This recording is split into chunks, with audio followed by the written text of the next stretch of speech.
दसरा मेळाव्या दिवशी पाऊस पडण्याची दाट शक्यता वर्तवण्यात आली। मात्र शिवाजी पार्क मैदानावर चिखल निर्माण झाला असला तरी याच मैदानावर ठाकरेंच्या शिवसेनेचा दसरा मेळावा पार पडणार आहे।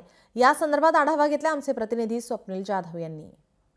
शिवसेना उद्धव बाळासाहेब ठाकरे गटाचा दसरा मेळावा शिवतीर्थ म्हणजे शिवाजी पार्क या ठिकाणी होणार आहे। शिवतीर्थावरती सध्या आपण बघतोय मोठ्या प्रमाणात चिखल मैदानात पाहायला मिळतोय, कारण मुंबईमध्ये गेल्या काही दिवसांपासून पाऊस पडत आहे, उर्वरित महाराष्ट्रामध्ये सुद्धा पाऊस पडत आहे। मात्र दसरा मेळाव्यावरती सुद्धा आता पावसाचं सावट पाहायला मिळतंय। येत्या 3 दिवसानंतर हा दसरा मेळावा खरं तर शिवाजी पार्क या मैदानावरती होणार आहे। शिवसेना उद्धव बाळासाहेब ठाकरे गटाचे पक्षप्रमुख उद्धव ठाकरे यांच्या विचाराचं आणि पुढील आदेश निवडणुकीच्या दृष्टीने या ठिकाणी घेण्यासाठी शिवसैनिक लाखोंच्या संख्येने या शिवाजी पार्क मैदानावरती एक दिवस आधीपासूनच येण्यास सुरुवात करतात। सध्या या ठिकाणी तयारीला सुरुवात झालेली आहे। भव्य व्यासपीठ उभारण्यास आज सुरुवात होणार आहे।